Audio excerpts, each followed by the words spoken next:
Hi guys, बेटा solid state इससे पहले ऑलरेडी खत्म हो चुका है।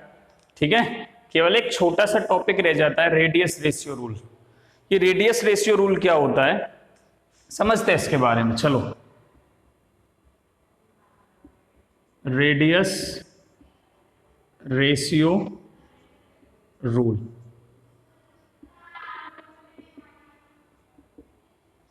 ठीक है, रेडियस रेशियो रूल में क्या क्या पढ़ेंगे वो हम डिटेल में डिस्कस करेंगे बेटा। ठीक है, डेफिनेशन की बात करें तो सिंपल डेफिनेशन होगी बेटा, it is the ratio of radius of cation to the radius of anion मतलब रेडियस रेशियो क्या होगा, R plus upon R minus.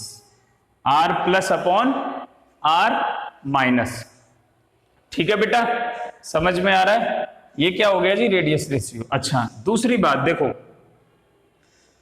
कि जहां पे कैटायन होगा उसको सराउंड किए हुए कुछ एनायंस होंगे, उसको सराउंड किए हुए कुछ एनायंस भी होंगे। मतलब अगर मैं इसकी बात करूं तो यहां पे फिर कॉन्सेप्ट लागू हो जाएगा कोऑर्डिनेशन नंबर का। मतलब रेडियस रेशियो का कोऑर्डिनेशन नंबर से कुछ रिलेशन होगा। अब वो डायरेक्टली प्रोपोर्शनल होगा या इनवर्सली प्रोपोर्शनल होगा वो तुम्हें बताना है। ठीक है, कैसे देखो कि मान लो यहां पे रेडियस ऑफ द कैटायन ज्यादा आती है। ठीक है, क्या बेटा, रेडियस ऑफ द कैटायन ज्यादा है, मतलब कैटायन का साइज बड़ा है। ठीक है, तो एनायंस जो है वो दूर दूर हो जाएंगे। मतलब ये क्या, सेंटर में कैटायन है, एनायंस क्या है, ऐसे साइड में हो जाएंगे, दूर दूर हो जाएंगे। ठीक है, एनायंस क्या है, दूर दूर हो जाएंगे इस तरीके से। और एक ये कैटायन, तो इससे ज्यादातर कितने एनायंस लग पाएंगे, क्योंकि एनायंस का भी तो अपना कुछ साइज होगा। जब जैसे ही कैटायन की रेडियस बढ़ी, कैटायन का साइज बढ़ा मतलब कैटायन की रेडियस बढ़ी। जैसे ही कैटायन की रेडियस बढ़ी तो पॉसिबिलिटी बढ़ जाती है कि नंबर ऑफ एनायंस उससे ज्यादा अटैच होंगे। तो जैसे ही देखो, या इससे बात करता हूं ये रिलेशन से, रेडियस रेशियो जो है वो डायरेक्टली प्रोपोर्शनल है कैटायन की रेडियस के। ठीक है जी, बढ़ा दी मैंने। क्या हुआ, इससे कोऑर्डिनेशन नंबर बढ़ गया, number of anions attached to the cations will increase. इसका मतलब मैं ये बोल सकता हूं कि radius ratio is directly proportional to the coordination number. मतलब रेडियस रेशियो इंक्रीज करेगा तो कोऑर्डिनेशन नंबर इंक्रीज करेगा, और कोऑर्डिनेशन नंबर इंक्रीज करेगा तो रेडियस रेशियो भी इंक्रीज करेगा, ठीक है, ये बात तुम्हारे समझ में आ रही है? इसमें कोई दिक्कत बेटा, कोई दिक्कत नहीं है? चलो,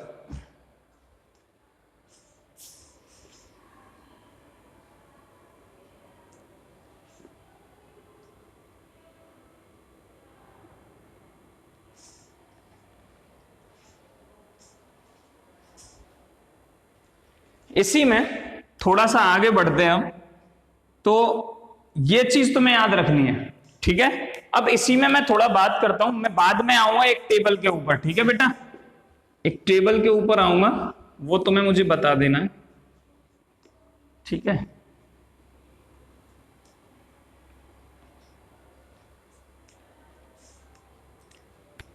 देखो सबसे पहले एक एनसीईआरटी का क्वेश्चन लेता हूं मैं। ठीक है, रेडियस रेशियो पे लौट के आऊंगा, लेकिन पहले मुझे कैटायन और एनायन को वॉइड से रिलेटेड करना है ना। वॉइड भी क्या होता है, वॉइड जैसे बीच में एक खाली जगह है और उसको चारों तरफ से लैटिस पॉइंट्स ने घेरा हुआ है। ये सब क्या है, लैटिस पॉइंट्स हैं, ये वॉइड आ जाता है बीच में। अब ये वॉइड दो तरीके के होते हैं, वो तुम्हें पता है, ऑक्टाहेड्रल, टेट्राहेड्रल। ऑक्टाहेड्रल वो होते हैं जी जिनको 6 एटम सराउंड करते हैं, टेट्राहेड्रल वो होते हैं जिनको 4 एटम सराउंड करते हैं। ठीक है, ये सब चीजें तुम्हें ऑलरेडी पता है। नाउ एक क्वेश्चन लिखो फटाफट जल्दी, क्वेश्चन नंबर 14 है एनसीईआरटी का। If the radius of octahedral void is R, small R, लिखते जाओ जल्दी। If the radius of octahedral void is small r and radius of the atom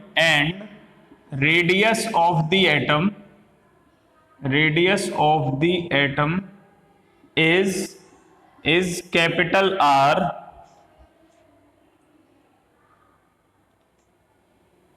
radius of atom in close packing, ऐसे लिखना, in close packing is capital R, then derive relation between small r and capital R. Okay, कोई दिक्कत बेटा? कोई दिक्कत नहीं होनी चाहिए। चलो पहले ऑक्टाहेड्रल वॉइड के लिए हम रिलेशन डिराइव करेंगे। क्या होता है ऑक्टाहेड्रल वॉइड? सर एक वॉइड होगा, उसको 4 लैटिस पॉइंट्स ऐसे घेरे हुए होंगे, एक है ना, 1 2 3 और 4 टच है आपस में, ठीक है। और यहां पे ये सेंटर में वॉइड बना हुआ है, ठीक है।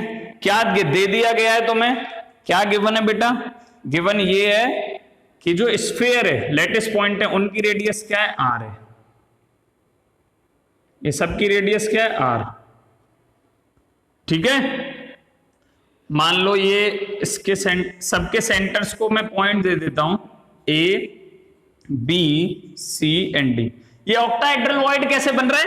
4 तो देखो यहां से टच कर रहे हैं, एक सरफेस के ऊपर रखा होगा, एक सरफेस के पीछे रखा होगा, इन चारों के पीछे। तो यहाँ पे जो वॉइड क्रिएट हो रहा होगा वो 6 से हो रहा है। इसी को हम क्या बोलते हैं बेटा? ऑक्टाहेड्रल वॉइड बोलते हैं। इसी को हम क्या बोलते हैं? ऑक्टाहेड्रल वॉइड बोलते हैं। नाउ अब देखो, मैं यहां पे ज्वाइन कर रहा हूं ए और बी, यूनिट सेल की लेंथ होगी ये, जो कि हमने ए मानी थी। सी से बी को ज्वाइन किया, ये भी कितनी होगी? ए होगी, ठीक है। सी से डी को भी कर सकता हूं और डी से ए को भी कर सकता हूं। ये जो वॉइड बना है बीच में, इसकी रेडियस कितनी होगी बेटा? Small r. तो पूरी डायमीटर कितनी होगी? 2r। अच्छा, दूसरी बात, यहां से AC को ज्वाइन किया मैंने।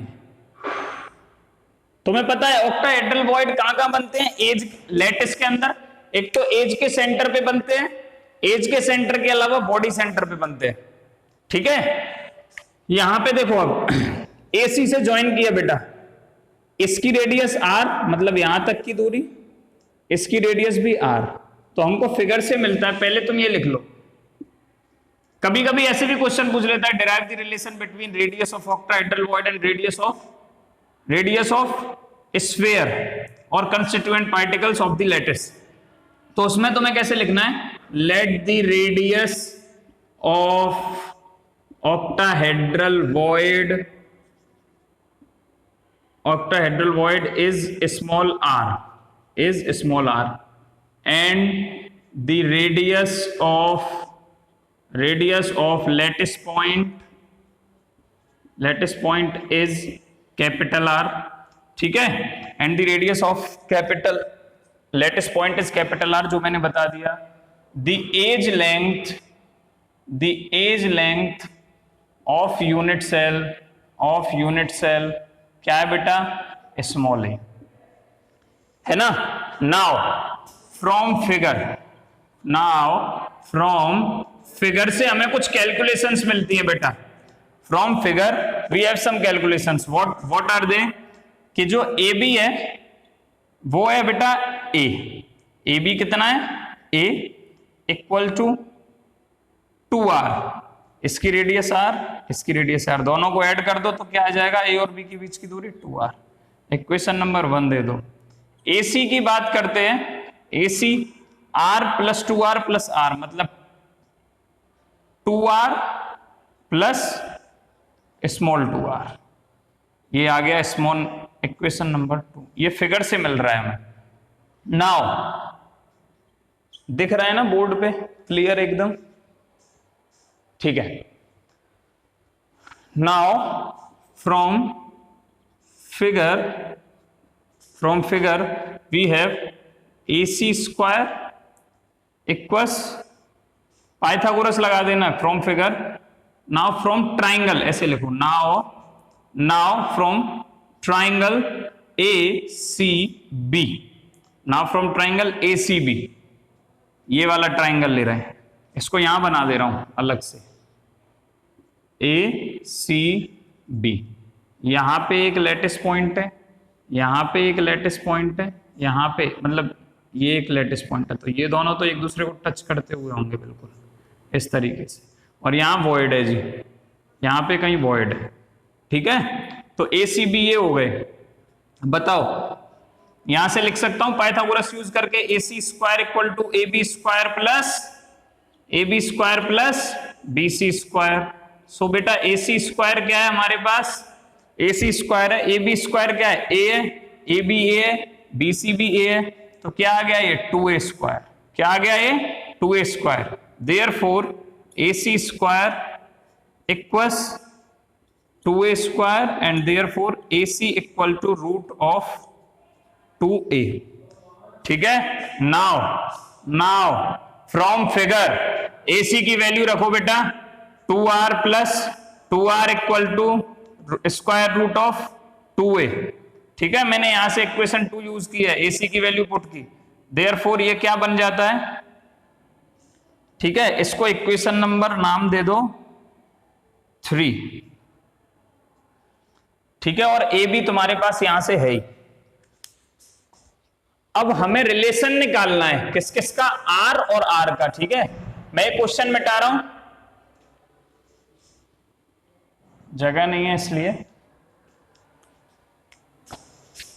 By using equation 1, 2 and 3 divide AC by AB। ठीक है, क्या आएगा देखो, AC by AB, AC by AB। AC क्या है जी? AC 2R प्लस R, पहले यहां से लिखो क्या है? रूट 2A अपॉन, ठीक है। AB क्या है? A के टर्म्स में A इक्वस AC R के टर्म्स में क्या निकल के आया? ये रहा 2R प्लस 2R। इसीलिए मैंने तीनों इक्वेशन लिख दिया ऊपर के, by using 1, 2 and 3, 2R plus 2R and AB क्या आया बेटा? 2R। ठीक है, अब आराम से आसानी से कैलकुलेट हो जाएगा। अब इसकी मुझे कोई जरूरत नहीं है, मैं इसे सबको मिटा रहा हूं, करते चले जाओ फटाफट। Therefore A to A cancel, क्या बचा बेटा? Root 2 equal to, cross multiply कर दो, AC अपॉन AB ये आ रहा है, क्रॉस मल्टीप्लाई कर दो, root 2 into 2R equal to 2R plus 2R। Capital R वाले टर्म्स को एक साइड ले लो और 2R को एक साइड ले लो, मतलब 2R मैंने इधर ले लिया और इसको इधर, सॉरी 2R को इधर ले आओ, तो रूट 2 ये क्या है? 2 root 2R minus 2R equal to 2R हो जाएगा बेटा। Therefore capital R, sorry 2R common ले लो दोनों में से, क्या बचेगा ब्रैकेट में? Root 2 minus 1 equal to 2R, 2 to 2 cancel. ठीक है, रूट 2 की वैल्यू पुट करो, 1.414 minus 1 equal to R। Therefore 0.1 में से एक माइनस हो जाएगा, 0.414 of capital R equal to R। ये आ गया जी रिलेशन, वेरी इंपॉर्टेंट। ठीक है, क्या रिलेशन आया? रेडियस ऑफ ऑक्टाहेड्रल वॉइड और रेडियस ऑफ लैटिस पॉइंट का क्या रिलेशन आया बेटा? R equal to 0.414 R। ये रिलेशन आ गया, इसमें कोई दिक्कत तुम्हें नहीं होनी चाहिए। यही हमसे क्वेश्चन में पूछा था, तो वो तुमसे क्या पूछ रहा है? ये पूरा डेरिवेशन करवा रहा था। क्लियर? ऐसे ही हम रिलेशन निकाल सकते हैं। लिखो क्वेश्चन, डिराइव द रिलेशन ऐसे ही हम रिलेशन निकाल सकते हैं बेटा। नेक्स्ट क्वेश्चन लिखो, इफ दी, वैसे ही क्वेश्चन है बस ऑक्टाहेड्रल वॉइड की जगह टेट्राहेड्रल वॉइड कर दो। If the radius of tetrahedral void is small r and radius of the atom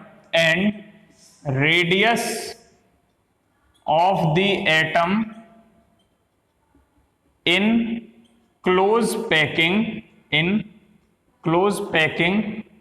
is capital R, derive the relation between small r and capital R. That's all. Same question है, बस octahedral void की जगह tetrahedral void ले लिया। तो लिख दो सबसे पहले वही considerations, let the radius, ink नहीं है इसमें, let the radius of tetrahedral void is small r and देखो मैं लेट क्यों करवा रहा हूं, तुम्हारे दिमाग में आ रहा होगा सर ये तो गिवन है। देखो अगर गिवन है तो दिक्कत ही नहीं है, अगर गिवन नहीं है तो तुम्हें इस तरीके से डेरिवेशन करना है, ठीक है। Small r and the radius of atom in close packing is capital R and the age length of the unit cell is small a, ठीक है।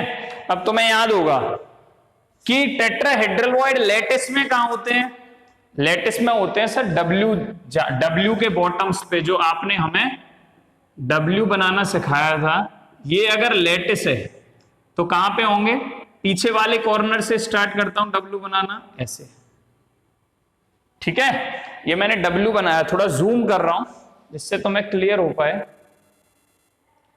फिगर की तरफ मूव करना है तुम्हें, ठीक है, फिगर की तरफ देखो, ठीक है।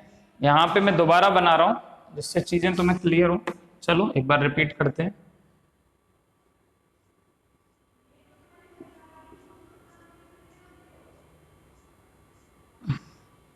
देखो ठीक से, ये पीछे वाले कॉर्नर से आगे वाले कॉर्नर को टच करना है W बना के, ये बना देखो W, ठीक है। तो ये जो बॉटम्स होते हैं W के, ये यहां पे बनते हैं टेट्राहेड्रल वॉइड्स। क्यों बनते हैं टेट्राहेड्रल वॉइड्स, बताया था कि एक इस एटम से टच हो रहा है ये वाला वॉइड, एक इस एटम से टच होगा, एक कौन से इस वाले फेस के करीब है, तो एक इस वाले फेस के सेंटर से एटम से टच हो रहा होगा 2, एक बैक पीछे की साइड से स्टार्ट हुआ वरना मतलब बैक साइड से भी टच हो रहा होगा 3, और एक ये फेस सेंटर से हो रहा है, इसलिए टेट्राहेड्रल वॉइड है। इन चारों के बीच में आ जाते हैं। ऐसे ही एक W ऐसे बना, ऐसे ही एक W आगे वाले कॉर्नर से पीछे की तरफ बन जाएगा, तो 4 तो ऊपर की तरफ बनेंगे, 4 ही नीचे की तरफ बनेंगे। Total tetrahedral void FCC lattice में कितने होते हैं, 8 होते हैं। इस तरीके से तुम्हें बताया W के नीचे वाला जो बॉटम आता है एकदम कॉर्नर पार्ट, वहां पे टेट्राहेड्रल वॉइड बनते हैं। लेकिन अगर मैं इसी वाले लैटिस को जिसमें टेट्राहेड्रल वॉइड फॉर्म हो रहे हैं, अगर यूनिट सेल बना देता हूं, तो यूनिट सेल में कहां फॉर्म होंगे वो बता रहा हूं। देखो यूनिट सेल के अंदर बेटा अल्टरनेट कॉर्नर एटम्स पे लैटिस पॉइंट अरेंज कर दो, मतलब यहां पे है, ये वाला खाली छोड़ो यहां बना दो, ठीक है, ये वाला खाली छोड़ो एक यहां बना दो, ये वाला खाली छोड़ो एक यहां बना दो, ठीक है। तो ये जहां पे मिल रहे होंगे एक दूसरे से, वहां पे टेट्राहेड्रल वॉइड बन रहा होगा। और ऐसे लैटिस में टेट्राहेड्रल वॉइड बनता है एकदम बॉडी के सेंटर में। ये लैटिस नहीं है, ये यूनिट सेल की बात हो रही है। लैटिस में तो W के नीचे बनेगा, उसी में से मैंने उसके 8 पार्ट कर दिए, 8 पार्ट में से एक तुम्हारे सामने है, सब में बाकी में ऐसे हो रहा होगा, ठीक है। तो ये वॉइड चारों से अटैच है, इससे भी, इससे भी, इससे भी और इससे भी, ठीक है। इस तरीके से टेट्राहेड्रल वॉइड बनता है। अब मैं नाम दे रहा हूं, देखो A, B C D E F और नीचे वाले को जी दे दो। A B C D E F, sorry A B C, इसको दो डी, पीछे वालों को ई एफ जी एच हो गया। ठीक है, अब ये बॉडी डायगोनल पे आ रहा है, यूनिट सेल की बॉडी डायगोनल पे क्या आ रहा है बेटा, ये लेटिस पॉइंट आ रहा है, क्योंकि यहां भी एक ये यहां पे, ठीक है, इस वाले पे लाई कर रहा है। ये जो मैं बना रहा हूं, ये जो मैंने बनाई है डायगोनल, इस पे आ रहा है void, tetrahedral void unit cell की पे। ठीक है, तो कुल मिला के मुझे इसकी डिस्टेंस कैलकुलेट करनी पड़ेगी। समझ में आ रही है तुम्हारी बात? तो उससे पहले तुम्हें पता है हमने बीसीसी की पैकिंग फ्रैक्शन में ऐसा किया था। सबसे पहले फेस डायगोनल बनाई थी, फेस डायगोनल की वैल्यू कैलकुलेट की, फिर एक ट्राइंगल बनाया। फेस डायगोनल कौन सी हो गई? फेस डायगोनल ये वाली हो गई, AC, है ना, इस तरीके से है। A यहां पे है और H पीछे है और E यहां पे है। ये फेस डायगोनल है, ये बॉडी डायगोनल है। कौन सी डायगोनल बड़ी होती है? बॉडी डायगोनल बड़ी होगी। तो ये एक ट्राइंगल जैसा बन जाएगा। यहां एक लेटिस पॉइंट रखा है, यहां एक लेटिस पॉइंट रखा है। ठीक है, तो हम ये निकाल सकते हैं। अब तो मैं बता दिया है कि इसकी लेंथ ए सभी की लेंथ क्या है? यूनिट सेल की एज लेंथ ए है। तो ये ए हो गया, ए ई एच, ये ए हो गया, ये ई और एच, सॉरी ए सी है बेटा, ए सी एच। लेकिन ये ए नहीं है, देखो ए सी फेस डायगोनल है, तो ये हमें कैलकुलेट करनी पड़ेगी। ठीक है, क्योंकि हमें AH चाहिए, तो AH के लिए पाइथागोरस यूज कर सकते हैं, AC square plus CH square, तब हमें AH स्क्वायर मिलेगा। लेकिन हमारे पास CH तो है लेकिन AC नहीं है, तो AC फेस डायगोनल है, तो फेस डायगोनल हम निकाल सकते हैं आराम से। कौन से ट्राइंगल से? ये वाले से, ABC, ये वाला भी एक ट्राइंगल बन रहा है। ठीक है, ये A दिया है, ये A है, ये भी A है, तो AC स्क्वायर निकल आएगा आराम से। चलो अब आ जाओ इधर। Now, from triangle ABC, AC square equals AB square, जल्दी fast, AB square plus BC square, AC square क्या आ गया बेटा? A square plus A square equal to 2A square, that is root of 2A। क्या आ गया? AC आ गया। ठीक है, now from figure, अगर मैं फिगर से बात करूं तो देखो यहां पे ए पे एक लेटिस पॉइंट है, सी पे एक लेटिस पॉइंट है, इस तरीके से दोनों एक दूसरे को टच कर रहे हैं। इसकी रेडियस कितनी है? कैपिटल आर, ये हमने मान ली थी लेटिस पॉइंट की रेडियस सबकी आर है, इसकी भी रेडियस कैपिटल आर। तो ए सी की वैसे लेंथ कितनी हो गई जी? 2r हो गई। From figure A C equal to 2r, therefore 2r equal to root of 2a and therefore r equal to root 2 by 2 of a। समझ में आ गया? क्लियर है बेटा? इक्वेशन नंबर 1 दे दो इसे, दिख तो रहा है कैमरे में? ओह सॉरी बेटा, जूम ही रह गया।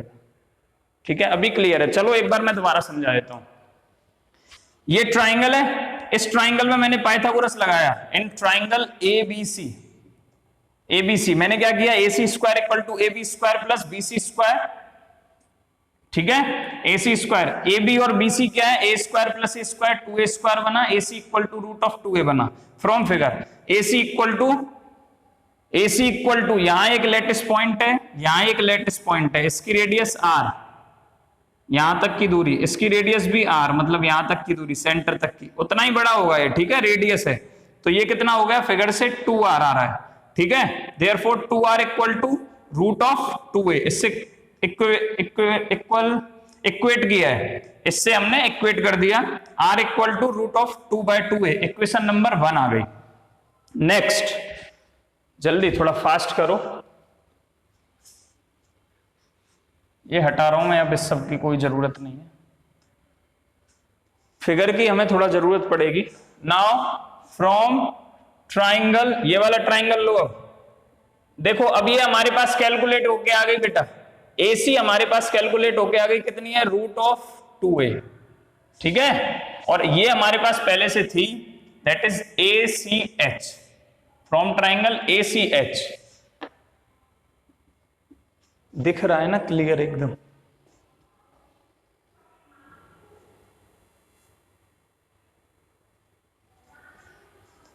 फ्रॉम ट्राइंगल ACH बेटा इधर, ठीक है। क्या बनेगा? AH सबसे बड़ी body diagonal, AH square equals, Pythagoras लगा रहा हूं, AC square plus CH square, ठीक है। तो AH स्क्वायर क्या आ जाता है? AC स्क्वायर कितना है? √2a का स्क्वायर प्लस CH स्क्वायर कितना है बेटा? A का square, that is 2a square plus A square, that is 3a square. क्या आ गया? AH स्क्वायर की वैल्यू आ गई, एंड देयरफॉर AH कितना आ गया जी? √3a आ गया। इक्वेशन नंबर 2 दे दो। नाउ फ्रॉम फिगर देखो, AH जो है वो पूरी बॉडी डायगोनल है, पूरी क्या है बेटा? Body diagonal. So half distance जो होगा, मैंने दो लेटर, ये ऐसे आ रहा है, एक लेटिस पॉइंट हो गया जी A सेंटर, ठीक है। इसके साइड में वॉइड है, इसके साइड में वॉइड है, ठीक है। अगर यहां पे H पे भी लेटिस पॉइंट रखा होता, H पे भी लेटिस पॉइंट रखा होता, रखा नहीं है अभी, रखा होता तो ये क्या बन रहा होता? एक ये R बन रहा है, इसकी रेडियस R हो जाती और इसकी टोटल रेडियस 2R हो जाती, ठीक है, ठीक है। बट यहां पे लेटिस पॉइंट नहीं रखा है, तो मैं क्या कर सकता हूं? इसका हाफ कर लेता हूं, ठीक है। इसका हाफ कर लूं और एज्यूम किया है मैंने कि यहां पे भी वैसा ही पार्ट होगा जैसे A है, वैसे ही लेटिस पॉइंट होगा, लेकिन यहां है नहीं, तो मैं इसका हाफ ले लूं तो मुझे क्या मिल जाएगी? रेडियस मिल जाएगी, एक वॉइड की रेडियस और एक किसकी? लेटिस पॉइंट की रेडियस। तो ये तो एक पॉइंट लिखो बेटा जल्दी, इसी बात पे एक पॉइंट लिखो। Tetrahedral void, tetrahedral void is at body diagonal, जल्दी लिखो। Tetrahedral void is at body diagonal, so half length of this diagonal is equal to, half length of his body diagonal is equal to sum of radii capital R and small r, capital R and small r। तो मैं ऐसा बोल सकता हूं, मैं ऐसे बोल देता हूं, ये H वाला लेटिस पॉइंट था कि जो AH है, अभी जो लाइन लिखाई है उसके बाद लिखना, तो मैं therefore AH equal to 2R plus 2R, ठीक है। AH को हमने 2 से डिवाइड कर दिया बॉडी डायगोनल को, तो इसको भी हम 2 से डिवाइड कर देंगे। AH की वैल्यू क्या थी? कैलकुलेट की है, that is √3a/2। Equation number 3 दे दो। बड़ा आसान सा टॉपिक है, खाली ये चीजें समझ में आनी चाहिए तुम्हारे। therefore now एक काम करो, now divide equation 3 by equation 1, we get, देखते हैं क्या मिलता है। इक्वेशन 1 क्या थी? Capital R equal to √2/2 small r, यही थी ना? सॉरी A, यही तो थी इक्वेशन नंबर 1। चेक कर लेता हूं एक बार, ठीक है, यही थी इक्वेशन नंबर 1, यही थी, कंफर्म हो तो चलो डिवाइड करो। √3a/2 equals 2R plus 2R/2, ठीक है, डिवाइडेड बाय, इसको भी डिवाइड करना है, इसको भी, तो A वाले टर्म से A वाले को डिवाइड कर दो, दैट इज √2a/2, और इधर क्या आएगा? केवल और केवल R, ठीक है। 2 cancel, A to A cancel, ठीक है। क्या बचा? ऊपर से रब कर रहा हूं बेटा, साइड में से भी हटा दे रहा हूं, ठीक है, ऊपर से नहीं कर रहा। चलो यहां सॉल्व कर देते हैं। देखो यहां से 2 कॉमन ले लो, इसमें से इधर क्या बचेगा? पहले LHS का लिख लेते हैं, दैट इज √3 बचा ऊपर तो केवल, और नीचे क्या बचा? √2। इधर क्या बचा बेटा?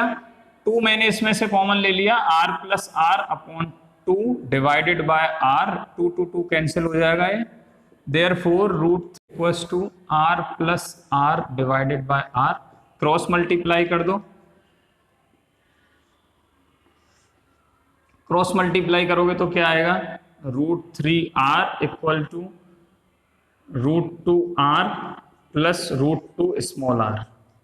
इसको इधर लेके आओ, कैपिटल R वाले टर्म्स को एक तरफ ले लो, √3r minus √2r equals to √2r। Therefore r cap common ले लिया, √3 minus √2 equals to √2r। Values रख दो √3 और √2 की, √3 की 1.73 होती है, 1.732 minus 1.414 into 1.414 r। Therefore divide में लेके चले जाओ तो r 1.732 minus 1.414 divided by 1.414 equal to small r। इसे जब सॉल्व करोगे तो आएगा 0.225। इसको पूरे को सॉल्व कर दी, ठीक है, इसकी जगह लिखा है मैंने 0.225, कैपिटल R बचा है इक्वल टू R। ये रिलेशन आया जी टेट्राहेड्रल वॉइड की रेडियस और स्फीयर की, मतलब लैटिस पॉइंट की रेडियस के बीच में। क्या तुम्हें दिख रहा है ना बोर्ड पे, सब चीजें दिख रही है, ठीक है। काफी इंपॉर्टेंट डेरिवेशन है कंपटीशन पॉइंट ऑफ व्यू से, ठीक है। अब देखो एक टेबल बनवा रहा हूं मैं तुम्हें, वो टेबल तुम्हारे लिए काफी इंपॉर्टेंट है। किस तरीके से इंपॉर्टेंट है वो भी देख लेते हैं, क्वेश्चन कैसे सॉल्व होंगे।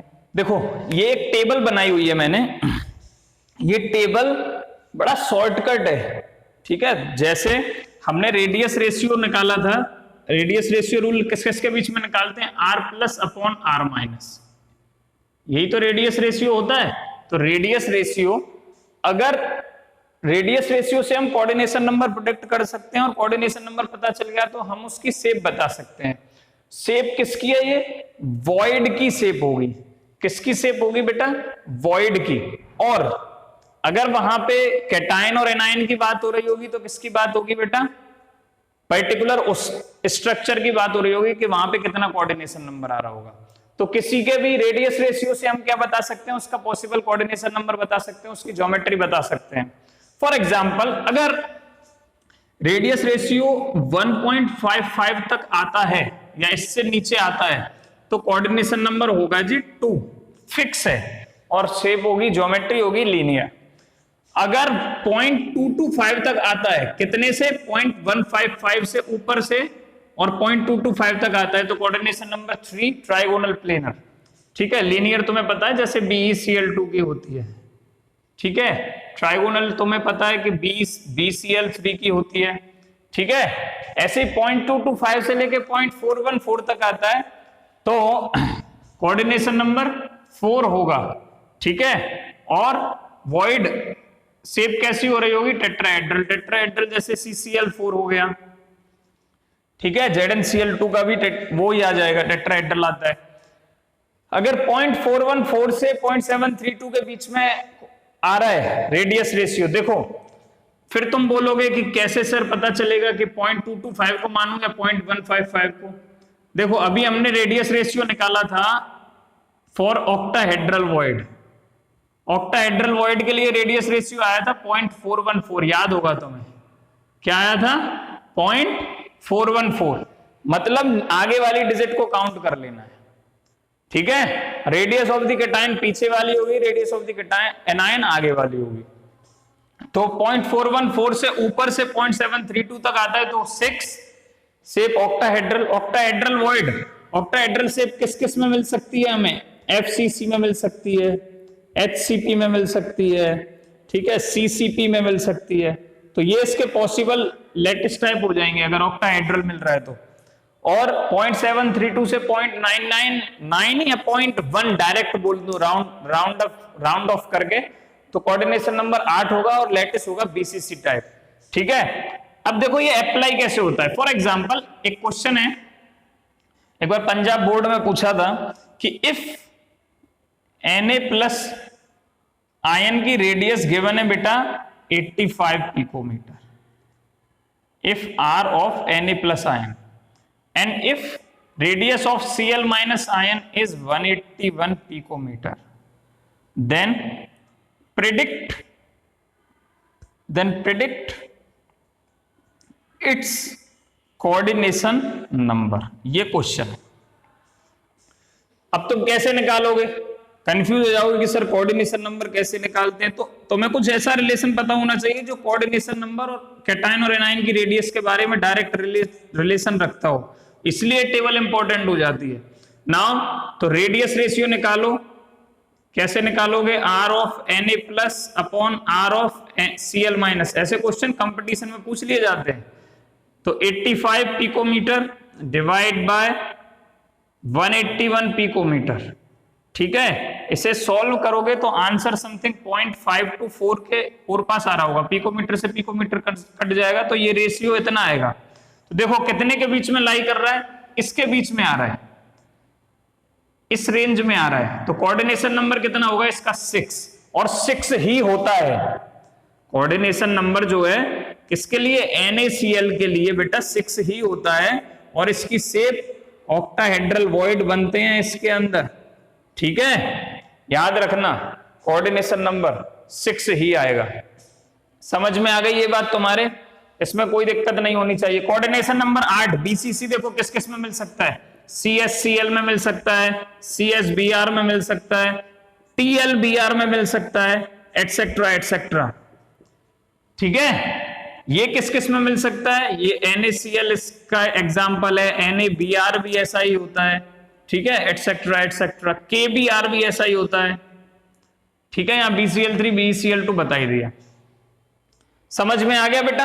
तो इस तरीके के क्वेश्चन हम रेडियस रेशियो वाली टेबल से, रेडियस रेशियो रूल से कोऑर्डिनेशन नंबर निकालने के लिए यूज कर सकते हैं। हाँ, बोर्ड में मैं गारंटी लेता हूं कि रेडियस रेशियो से रिलेटेड ज्यादा हार्ड क्वेश्चन नहीं आएगा, ठीक है। लेकिन कंपटीशन के लिए ये बहुत इंपॉर्टेंट है, बहुत मतलब बहुत ज्यादा इंपॉर्टेंट है।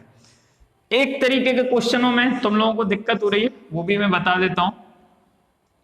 जैसे एक क्वेश्चन है, एक स्पाइनल स्ट्रक्चर दिया हुआ है Ab2O4 का, है ना, काफी फेमस क्वेश्चन है। Ab2O4 का एक स्पाइनल स्ट्रक्चर दिया हुआ है, बोल दिया है कि ऑक्साइड आयन ने लेटिस पॉइंट ऑक्यूपाई कर रखे हैं, शायद यही बोला है, ठीक है। ऑक्साइड आयन से क्वेश्चन नहीं है, लेकिन क्वेश्चन है कि जो ए है उसने टेट्राहेड्रल वॉइड ऑक्यूपाई कर रखे हैं, ये गिवन है। बी जो है वो ऑक्टाहेड्रल वॉइड में बैठा हुआ है, ठीक है, ये गिवन हो गया। अब पूछा क्या है? ये बताओ जी कि ए ने, कोई पहला पार्ट है क्वेश्चन का, how much percentage of tetrahedral void occupy by A. And second question है how much percentage of octahedral void occupy by B. इस तरीके का क्वेश्चन है। और एक चीज गिवन है, ये जो Ab2O4 है ये क्यूबिक क्लोज पैक्ड स्ट्रक्चर है, क्यूबिक क्लोज पैक्ड स्ट्रक्चर। अच्छा, जब क्यूबिक क्लोज पैक्ड स्ट्रक्चर की कंडीशन दे दी तो फिक्स हो गया कि भाई साहब ये FCC जैसा स्ट्रक्चर होगा, इसमें Z क्या होगा? 4 होगा, ठीक है। FCC बोल दिया उसने। और FCC में अब तुम बताओ नंबर ऑफ टेट्राहेड्रल वॉइड्स कितने होते हैं? सॉल्यूशन चालू हो गया है। नंबर ऑफ टेट्राहेड्रल वॉइड्स कितने होंगे बेटा? कितने होंगे बताओ? 8 होते हैं sir. Number of octahedral voids कितने होते हैं? ये तो सब तुम्हें पढ़ा रखा है। कितने होंगे बताओ? 4 होते हैं। और यही रिलेशन तो होता है T20 वाला, यही तो रिलेशन डेवलप होता है T20 का, कि जितने ऑक्टाहेड्रल वॉइड है मतलब 4 है, उसमें 2 का मल्टीप्लाई कर दो तो टेट्राहेड्रल वॉइड मतलब 8 की संख्या निकल के आती है। ये वेरीफाई हो रहा है, देखो T20 रिलेशन, ठीक है। देखो यहां से क्लियर हो गया, 8 होंगे 4 होंगे टेट्राहेड्रल वॉइड। अब एक चीज देखो, कितने आयन है जी? 1 फॉर ए। पहले के सॉल्यूशन पे आ जाओ, फर्स्ट के में ए फॉर ए। अब आंसर कैसे लिखोगे? Percentage of tetrahedral void occupy by A, percentage of tetrahedral void occupy by A equals कितना परसेंटेज? तो देखो आयन कितने, एक ने 8 लेटिस पॉइंट को ऑक्यूपाई किया हुआ है, एक ए आयन ने टोटल 8 टेट्राहेड्रल का कितना परसेंटेज निकाला है, कितना परसेंटेज ऑक्यूपाई किया हुआ है, इस तरीके से निकालेंगे। एक ऐसा आयन 8 टोटल टेट्राहेड्रल है, उसमें से उसने एक घेर रखा है, तो कितनी परसेंटेज हो गई, 8 से काट दो, ये कटेगा 8 1 जा 8 है ना, 8 2 जा 16 और 8 5 जा 40, 12.5% आंसर आ गया जी पहले का।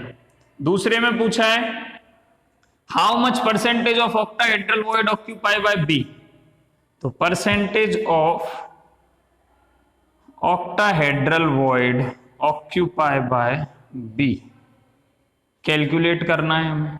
कैसे करेंगे बताओ? नंबर ऑफ बी आयंस कितने हैं, 2 हैं। नंबर ऑफ ऑक्टाहेड्रल वॉइड कितने हैं, 4 है टोटल। निकाल दो परसेंटेज, ये तो परसेंटेज निकालना तुम पे आता है। 2 टाइम्स कैंसिल, ये 50 टाइम कैंसिल, तो 50% ऑक्टाहेड्रल वॉइड की बी ने ऑक्यूपाई कर रखी है, बाकी में जाके कौन बैठ गया, O4 बैठ गए, ऑक्साइड आयंस बैठे। इस तरीके से ऐसे क्वेश्चंस को हम सॉल्व कर सकते हैं। यहां पे मेरी तरफ से बेटा पूरा सॉलिड स्टेट कंप्लीट होता है। मैं तुमसे माफी मांगता हूं कि ये जो वीडियो है ये ऑलरेडी तुमको 2 दिन पहले मिलनी चाहिए थी, लेकिन 2 दिन लेट हुए। एक्चुअली मैं ये वीडियो पहले भी बनाई थी मैंने, लेकिन by my mistake it deleted from my mobile, मेरे मोबाइल से वीडियो डिलीट हो गई थी। इसके कारण मुझे फिर से दोबारा आज सेम वीडियो बनानी पड़ी है, वीडियो में इसलिए डिले हुआ, ठीक है। बाकी तुम्हें ये क्वेश्चन सॉल्व कर लेने हैं जिससे तुम्हें कोई भी दिक्कत ना हो। यहाँ पे सॉलिड स्टेट कंप्लीट होता है। नेक्स्ट ऑलरेडी हम सॉल्यूशन कंप्लीट कर चुके हैं, chemical kinetics, electrochemistry, surface chemistry, ये सब खत्म हो चुका है, ठीक है। अब मेटलर्जी वाले चैप्टर को छोड़ के हम डायरेक्ट मूव करेंगे पी ब्लॉक एलिमेंट्स के लिए, ठीक है, जहां पे हम नाइट्रोजन फैमिली से स्टार्टिंग करेंगे, ठीक है। तो मिलते हैं अगली वीडियो में नए कंटेंट के साथ, ठीक है। इनऑर्गेनिक केमिस्ट्री स्टार्ट करेंगे। ओके बेटा, थैंक यू।